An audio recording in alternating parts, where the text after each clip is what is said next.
Good morning. I'm Teresa Valenzuela, and I'm your practitioner in service today. Every Tuesday at noon, Reverend Bonnie hosts Noon Zoom with the Rev. It's your chance to catch up, check in, discuss the Sunday celebration, or anything else you have on your mind. Every Tuesday at noon, Noon Zoom with the Rev. Our weekly spiritual circle discussion group continues to be on Wednesdays at 11 a.m. Our bookstore is open by appointment, and we are taking donations for our treasure sale, which will be on May 8th. We are taking these donations by appointment as well, so call the office before you head on over. There is still time to add your name to the nominees for a board position. We are growing beautifully and look forward to partnering with you to expand our presence in this beautiful community. Please call Bob Greer or Reverend Bonnie if you're interested in providing sacred service in this way. Check out our new website. The calendar connects you to information regarding our events and Zoom invites. We are so grateful for your continued support in the form of tithes and offerings sent to us here at the center or paid electronically. We fully believe in the principle of circulation and prosperity, and therefore we are a tithing community. This month, 10% of all we receive through your tithes and offerings are being tithed to La Casa Incorporated, which is a community-based organization that supports domestic violence prevention, awareness, advocacy, and support.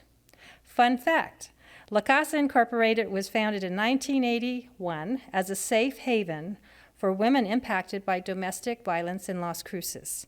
La Casa has grown to become the largest provider of domestic violence services in the state of New Mexico.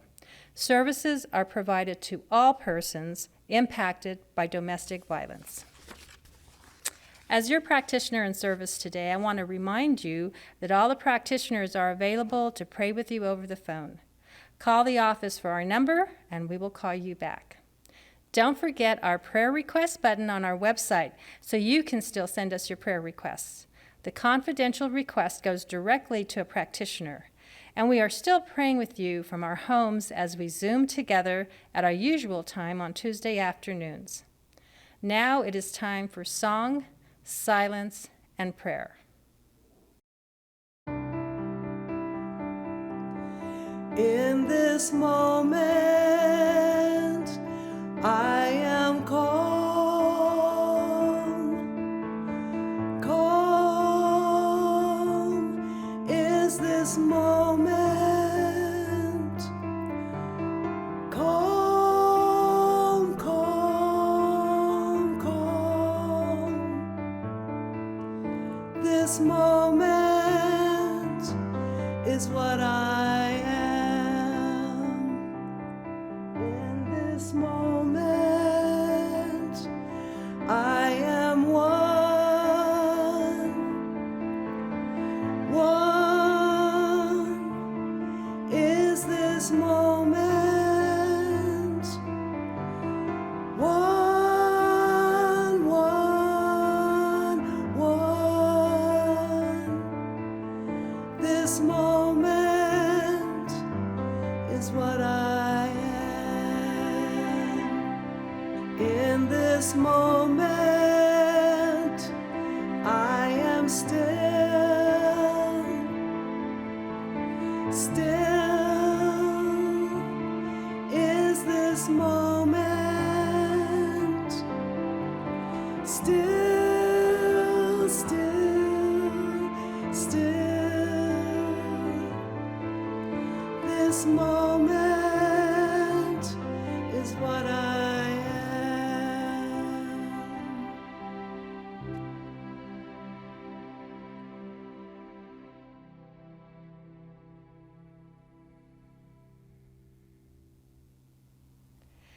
And so as we step into this sacred time together, to open our hearts and our thoughts and our ears to the beautiful music, to Reverend Bonnie's wisdom and loving words, and to take this message out into the world.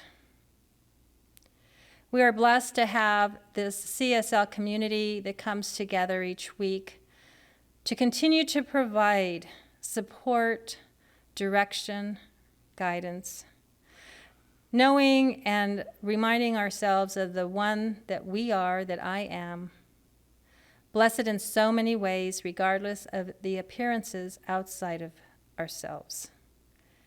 We accept this, we affirm this, and we are this.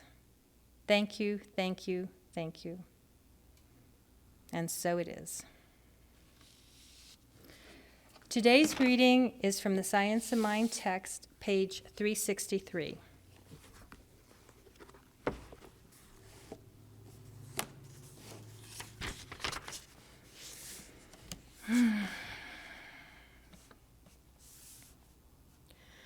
The realization that God is personal to all who are receptive to the divine influx enables one to communicate with the Spirit, receiving a direct answer from it. This Jesus was able to do. He was able to balance the personal and the impersonal attributes of being. For the law is only a natural force, while the Spirit is always self-knowing. In studying the life and teachings of Jesus, the most unique character of history, we discover a few simple ideas underlying his philosophy, the embodiment which enabled him to become the Christ. Fundamental to his concept of life was his belief in a universal spirit, which he called God or the Heavenly Father. This Heavenly Father was an intelligence to which he consciously talked and from which, undoubtedly, he received a definite reply. Jesus located God in his own soul.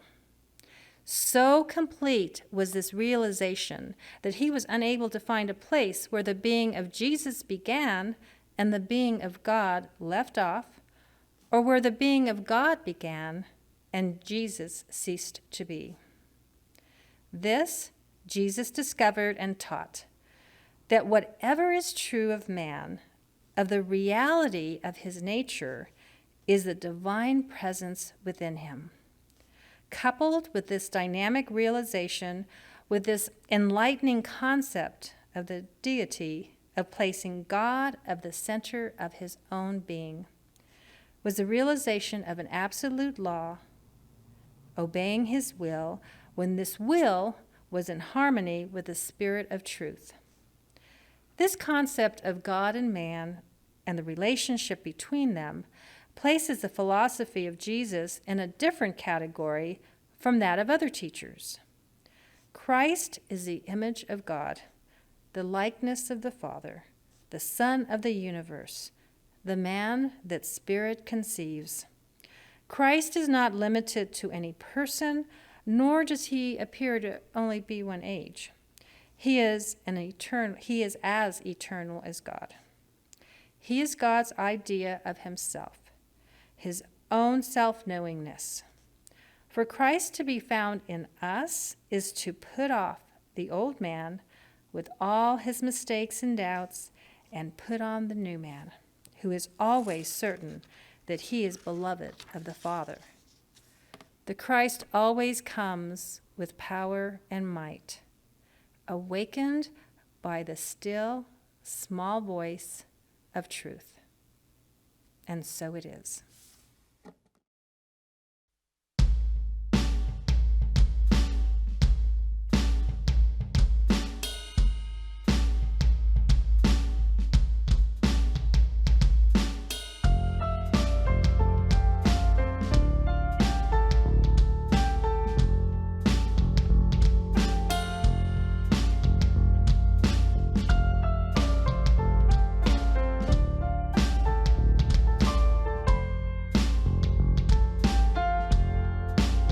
If you're lost and you're lonely, go and figure out why.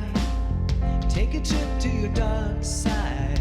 Go out and have a good cry. 'Cause we're all lonely. Yeah, we're all lonely together. I wanna see your sadness. I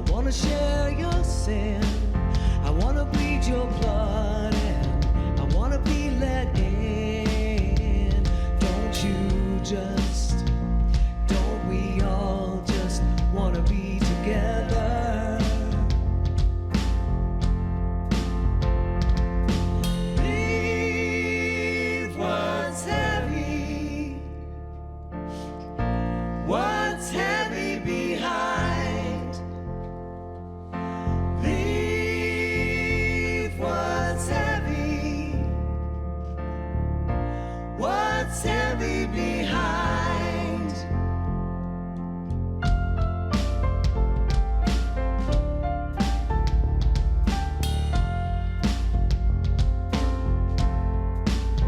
If your face is down, take a look around. Do your fingers move? Do your lungs inflate? Are you tired? Are you weary of the hidden hate you've been holding? Hey, did you lose that love or have you never found it? Are you feeling sad 'cause you did a bad thing? Hey, leave what's heavy. What's heavy behind? Leave what's heavy. What's heavy behind?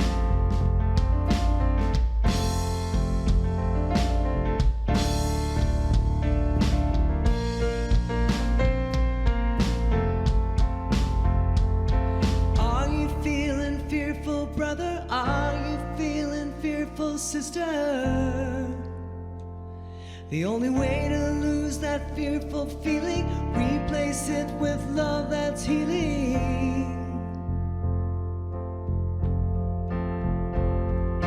Are you feeling fearful, brother? Are you feeling fearful, sister? Leave what's heavy. What's heavy behind? Leave what's heavy. What's heavy behind? Leave what's heavy. What's heavy behind? Leave what's heavy. What's heavy behind?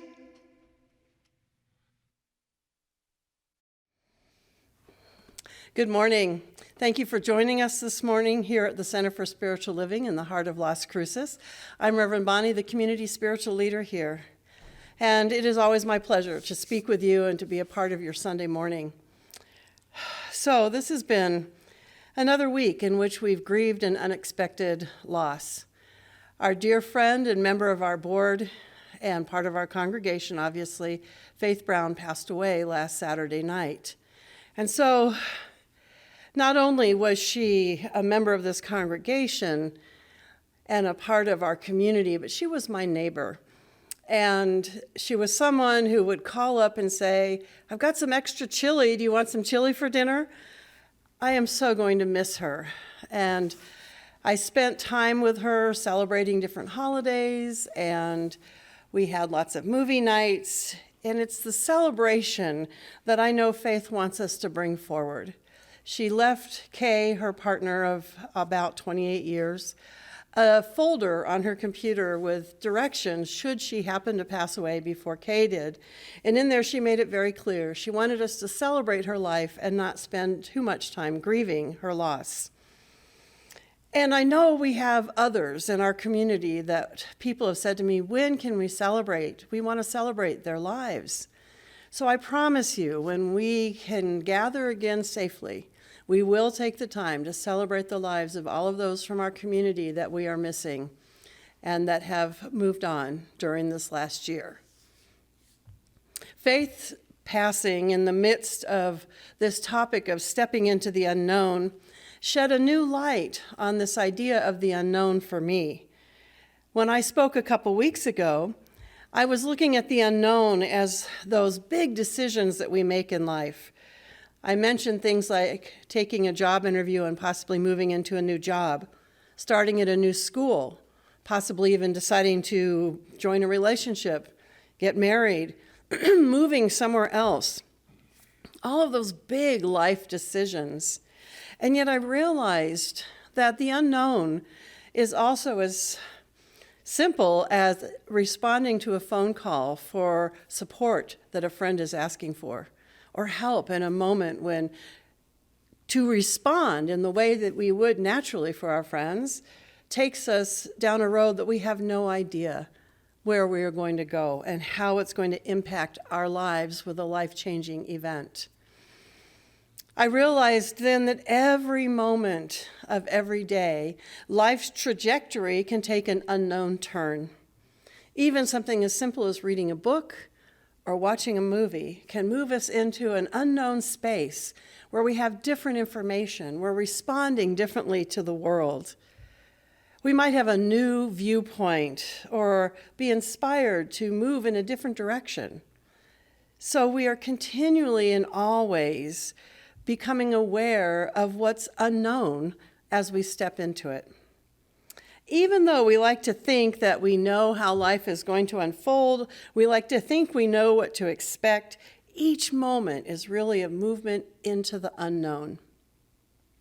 I realized then that it's not as important to me now to shift the unknown into the known, which I talked about last time, because I realized that life is going to keep moving us forward, and things are forever going to be evolving and revealing themselves. I don't need to work on shifting the unknown into the known. Now, what I am seeing is my goal, is that I want to figure out how best to move from unknown to unknown myself. How do I prepare myself for those moments as they reveal themselves? How do I better prepare for this journey of moving from unknown moment to unknown moment through each thing that reveals and pops up in front of me along the way? I'm learning to go with this flow of life. And I wanted to figure out how best to stay grounded in the midst of whatever reveals itself. What keeps me moving forward from each moment that reveals itself to me on this journey of the unknown to the unknown? Last time I spoke, I had realized that I have an internal tour guide. And I still feel that I have that inner source that is the unknown where it's connected to the known, the greater knowing, that one mind. That inner tour guide that I mentioned before, who already knows, who has the map necessary, who has the equipment that I need and will reveal it as I need it, is my tour guide and my comforter. And I do believe I have that within me. So, this month, as we've been contemplating stepping into the unknown, where has your tour guide taken you? What journeys have you been experiencing throughout this month or throughout this year? What new internal landscapes have you traversed? Have you been exploring? Have you learned about? And have you gone on any archaeological digs? What ancient artifacts or old ways of thinking, or what we would call false beliefs, have you dug up in these archaeological digs? Have you spent any time excavating with a practitioner so that you can reveal these old beliefs and bring them into a space of healing? And if you've dug up some old stuff, what have you done with it? When archaeologists discover a pile of bones or some pottery shards, what they like to do is try and piece it all together like a puzzle so they can learn from the past, so they can see what something most likely looked like, and they try and figure out what they can learn from putting all this stuff together. But I think it's important to remember that even as we put together these bones, say from a dinosaur, we don't create the actual dinosaur. And when we piece together pottery shards, we don't have the actual functional original pot to work with. So when I say that I'm trying to piece my life back together, when I say I can't wait for life to get back to the way it was, am I trying to create a dinosaur again? I thought about what happened in our lives in the history of humanity when electricity was harnessed and put to use for us. We stopped using candles on a regular basis. Candles became something we might use on a romantic evening, but we used electricity and the lights that came from that as we moved forward because we had something new and different. In the Unity magazine for May and June of this year, Reverend Kelly Isola says, "When we try to put things back together again, then we live only the same way we have been living. That would mean we've already reached the highest point we would ever get to, and I don't think that's true, spiritually, culturally, or on any level. We have not yet touched the best, and the old has to break down for the new and better to emerge." And that is what really spoke to me. When I strive for what was or attempt to put my life back together, am I trying to create that dinosaur? Do I really believe my life peaked at that point and that's the best?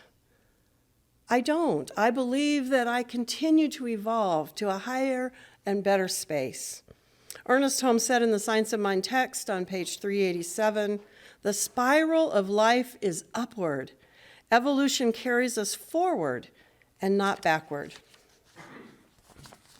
But oh my goodness, I know that the past is what we know, it's the known, and that's where we can get really comfortable.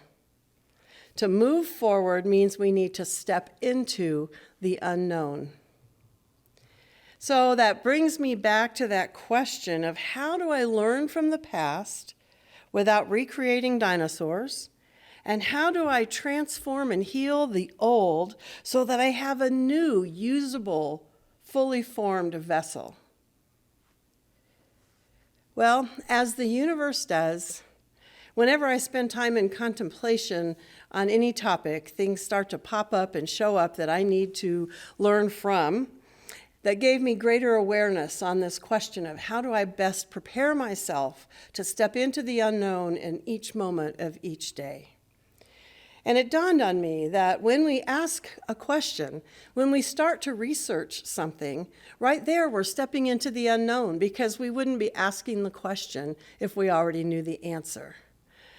So the universe presented me with a question, and it led me down a path of researching some of the old, some history, but it was with the purpose of figuring out how that history could inform my present and better support me as I moved into future unknowns.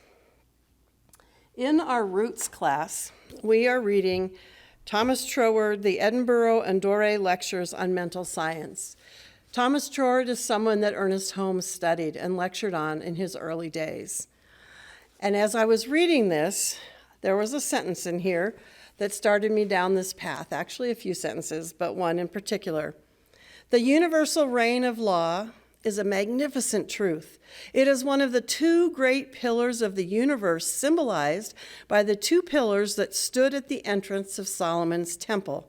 It is Yahin, but Yahin must be equilibrated by Boaz."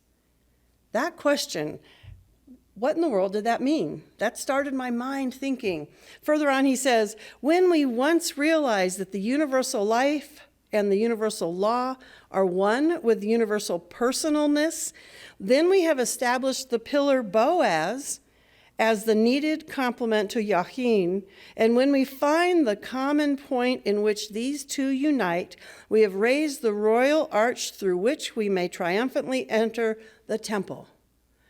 Again, my question, what was he talking about? What do these pillars symbolize that could have meaning for me today as we raise that royal arch and walk into that greater temple of the unknown?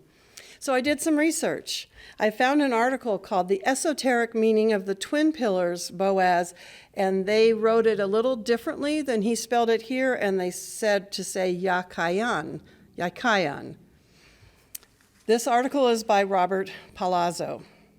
And what I discovered is that apparently Freemasons have used this double pillar symbol in front of their temples for many, many years.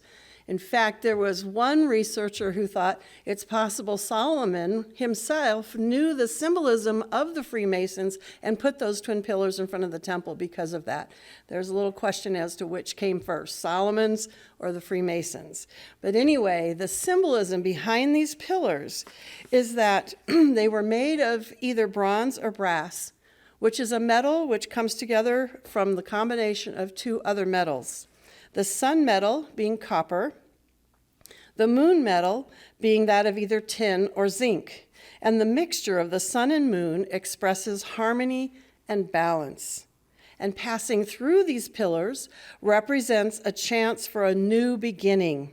The fact that these pillars were made hollow was a perfect opportunity to store one's baggage from the past as you passed through. And then this author says that when these pillars are in front of the Masonic temples, that the lodge does not regard or remember the faults of a novelette prior to joining the lodge. So when you pass through these pillars, you release your past. You're not judged by it anymore. You start anew as you enter the temple. And that reminded me of what Ernest Holmes says in the Science of Mind text. This is on page 501. Our minds are burdened with many things. Often our religions, which should automatically balance our mentalities, suppress them and create morbidness on the subjective side of thought. This happens when we feel condemned for our mistakes. The Bible tells us that God will blot out these mistakes and remember them no more against us forever. This is complete removal and erasure of all mistakes. How could it be different? God is of pure eye and perfect mind. God is perfect spirit. When we enter this spirit and bear our souls to its light, we lose our troubles and are healed. So, this idea of moving between these pillars is that idea that we lose our past, we lose the baggage of the past, and we move into the new of the unknown. This author continued to say that in addition, these pillars may be seen as representing 2 out of the 3 pillars of the tree of life in the Jewish mystical symbolism for the creation of the universe. The names of those 3 pillars of the tree of life are often seen as strength and wisdom, and the 3rd pillar, being harmony, is placed between them. Thus, when a candidate or a person walks between these 2 pillars, that candidate or person becomes the essence of harmony. The person walking between them becomes that place where balance takes place. So the article has a lot of information about other symbols on what's around the top and how it was built, and all of the measurements that are mentioned in biblical passages. And then he says, as the right pillar was set up, he named it Yachin, and as he set up the left pillar, he named it Boaz, and so the work of the pillars was finished. Well, that, of course, led me to wondering, what do these names mean? What is the symbolism behind these names? And, of course, the article continues to go on and explain that. They say that in the Hebrew, Yachayan or Yakin means firm, upright, and stable. And Boaz means power or might. The one on the right, he shall establish, and the second one is, in it is strength. And so then it got me wondering if Charles Fillmore, one of the people who established the Unity tradition, he wrote a book called The Metaphysical Bible Dictionary, and I wondered if he talked about these names in there and has any symbolism. And yes, he did. So Boaz, as we've said, means quickness, fleetness, in strength, in might, and in power. And the metaphysical meaning that Charles Fillmore gives us, the cheerful willingness, promptness, and quickness of action, also richness and power of thought and strength of character, that when established in substance and allied with the love of the natural man, open the way for the birth of Christ into consciousness. So that's the symbolism of the one pillar. The other pillar, Yachin, God makes firm. He will set upright. He shall establish, founding, strengthening. The metaphysical interpretation, the firmness, loyalty, steadfastness, and strength of character that result from the establishment of consciousness in truth, or God or Spirit. So the one is that connecting with the all-knowing. The way is open for this by a state of mind that is receptive and obedient to the things of spirit. So these two pillars have come to represent equilibrium of two opposing forces. They are the two sides, and he said these pillars actually probably had bowls on the top. And in the one bowl containing fire, which is over Yachin, the other bowl having water, which is more celestial, and was over Boaz. One symbolizing the divine man, the other symbolizing the earthly man. The pillars also connote the active and passive expressions of divine energy, the sun and the moon, sulfur and salt, good and bad. So they are the opposing forces, and as we move through them, they become one and balanced in us. And then he said we are reminded as we move through them that God, Jehovah, is both male and female. Those energies come together again as one. In the Kabbalah, these pillars are explained as ways of understanding the mysteries of antagonism, whether natural, political, or religious. And they pointed out that if there's only one side, that one side can annihilate the other side, either direction, that their strength comes from working together and where they meet in the middle.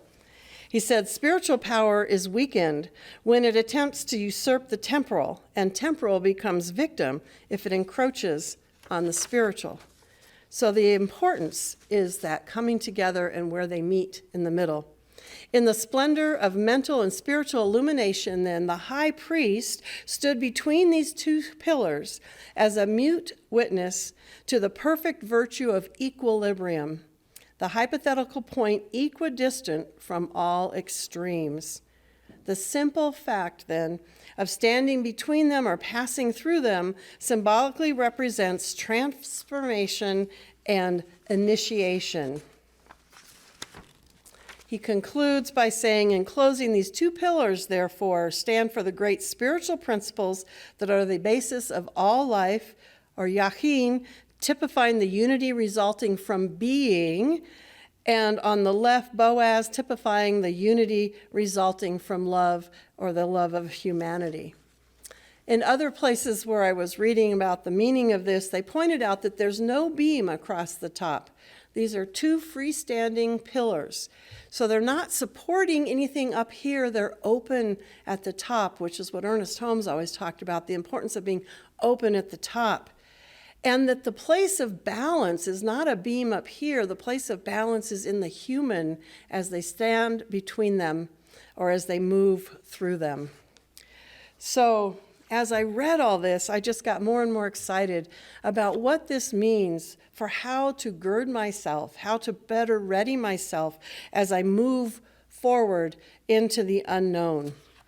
As I think about what needs to take place, I think about these columns, knowing that as I move through them, I release the past and step into newness. I release judgment and old baggage. We let those bones remain buried.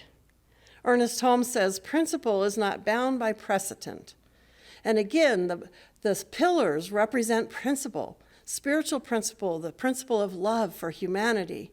And when we stand between them, we release any old baggage and we step into the purity of principle. And on the way in, as we step through, we are the place where duality gets balanced. We are the place where those opposing forces come together. We are the place where there's harmony between strength and wisdom, where there's balance between the spiritual and the temporal. And like they said in the article, if there's too much of one, it can destroy the other. And that reminded me of what Reverend Dr. Kathy Hearn said at our graduation from Holmes Institute back in 2007. She said, don't become so spiritual that you're no earthly good. And again, there's that need for balance between the earthly and the spiritual, and it takes place in us. So I imagine standing between these pillars, the unity of spirit and the unity of love for humanity. And I thought about, in sign language, we can make a pillar this way, showing that it's big and round, but we can also use our fingers to indicate pillars if I want to step through them. So I started imagining standing between these pillars and absorbing the energy that moves into me in a state of balance and harmony. Yahim, that which is established, the big picture, spirit, the already known, and Boaz, love for humanity, inner strength that's already within me. And I pictured standing between them and seeing them come together in me as harmony and balance. So is there some place within you that's ready to seek out the unknown? Is there some place you've wanted to explore, information you've wanted to gather? Is there some unknown experience that you're preparing to face? Or is it just the unknown of every day that you're moving through? In any of these situations, take a moment to picture standing between these two columns. Maybe you want to use a doorway to symbolize that. Maybe you have two trees in your yard, or just use your fingers. And take a moment to start your day bringing those energies together in you, in balance, knowing you have what's already established, the allness of spirit, and that inner strength, and they find their harmony in you. So what is the point of balance? Greater strength. When these two things come into balance, they're not battling each other. They have their greatest strength when they work together. What is the point of balance? You are. You are the place where that harmony takes place. You are the point where balance occurs. You are the place that balance moves into the unknown and out into the world, into that greater space.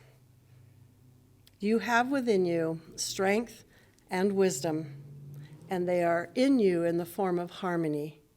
So again, what is the point? You are. Bless you. So let's just move within. And take a moment again to visualize in our mind's eye these two pillars of established wisdom and that inner strength that we come into the world with. And let's see them moving together into a space of harmony in us. We, as the humans that move through these spaces into the unknown, we bring the energy of strength and wisdom. And so I'm so grateful for this awareness showing up this week at a time when I needed greater strength and deeper wisdom. At a time when I need to bring these things together so I feel the harmony within myself. And I know that if this is happening in me, it is happening in others within the sound of my voice. And so I give thanks for this message from an old symbol to bring about a new way of being, a new way of stepping into the unknown during this month and beyond. I'm grateful for the way Spirit comes forward and brings awareness, knowledge, and understanding as we need it. I'm grateful once again for that tour guide and comforter within. And so I just see that space opening in each and every one of us as we become the place of balance in the world and as we walk forward through each unknown moment. I give great thanks for who we are as a community and how we show up in our community. I give thanks for Spirit alive and well in all of us. And I lift up Faith and her family, and I know Faith is on to her next adventure, and I see for us greater strength as we move forward without her here on the physical plane. So as I release these words, I just see that goodness and wholeness, strength and wisdom moving through each and every one of us. And with that, I feel exceedingly grateful and release these words in gratitude. And so it is.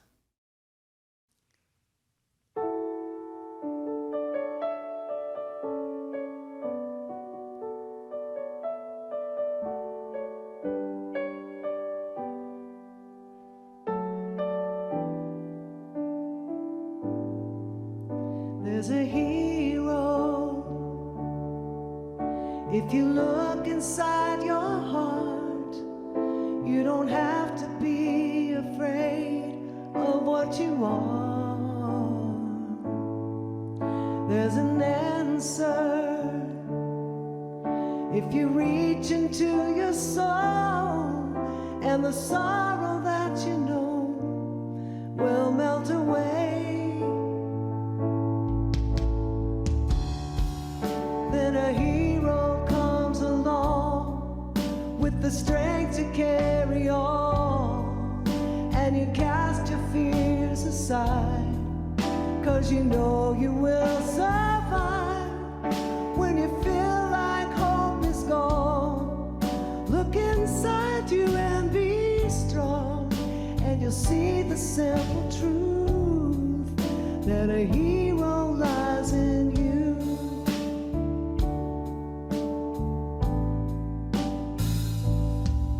It's a long road when you face the world alone. No one reaches out a hand for you to hold. You will find love if you search within yourself, and the emptiness you feel will disappear. Then a hero comes along with the strength to carry on, and you cast your fears aside, and you know you will survive. When you feel like hope is gone, look inside you and be strong, and you'll see the simple truth that a hero lies in you. Lord knows dreams are hard to follow, but don't let anyone tear them away. Hold on, right now is your tomorrow.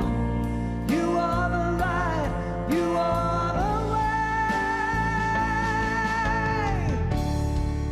Then a hero comes along with the strength to carry on, and you cast your fears aside, 'cause you know you will survive. When you feel like hope is gone, look inside you and be strong, and you'll see the simple truth that a hero lies in you. That a hero lies in you.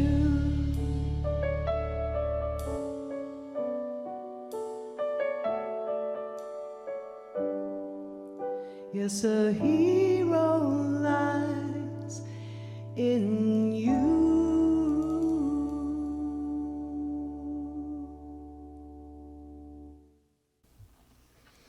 So once again, I want to thank our musicians for the time and energy they put into our services, to Randy for putting our videos together, to each one of you for showing up and sharing this time with us. Please stay strong, tap into your wisdom, feel that harmony.